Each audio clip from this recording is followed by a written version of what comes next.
আজ করলাম মুচমুচে খাস্তা ফুলকপি সিঙ্গারা। ফুলকপি আলু কুচি করে কেটে নিয়েছিলাম, মটরশুঁটি বেছে নিয়েছিলাম, তারপর কড়াই তেলে 5 ফোড়ন ফোড়ন দিয়ে ভেজে নিলাম সবাইকে।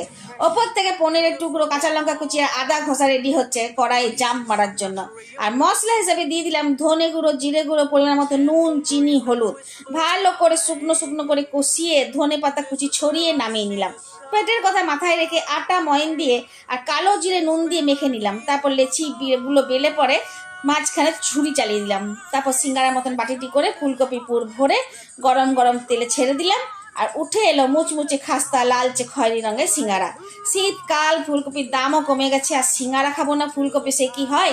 বিকেল বিকেল এক বাটি ফুলকপি মটরশুঁটি সিঙ্গারা দেখে বিল্লুর মুখে হাসি তো আর ধরে না। এটা করে বসতে না বসতেই ভাবলাম 1 কাপ চা বোধহয় আমাকে করে কেউ খাওয়াবে। কিন্তু অর্ডার চলে এলো, মা তুমি কিন্তু দারুণ পারো আদা দিয়ে ঝাল ঝাল লাল চাটি করতে। তো করতেই হলো। সবাই নিজের নিজের ভাগে সিঙ্গারা, চা, চাটনি নিয়ে পড়তে চলে গেল। ফিরে এসে দেখলাম আমার কপালে জুটলো একটি সিঙ্গারা। সবাই আবার পিঠ থাপড়ে সাবাসি দিল। মন খারাপ করো না, খেয়ে কি আসে যায়, নাম তো তোমার হলো। তোমাদেরও যদি আমার নাম করতে ইচ্ছে করে তাহলে প্লিজ সাবস্ক্রাইব করে দেবে। ধন্যবাদ।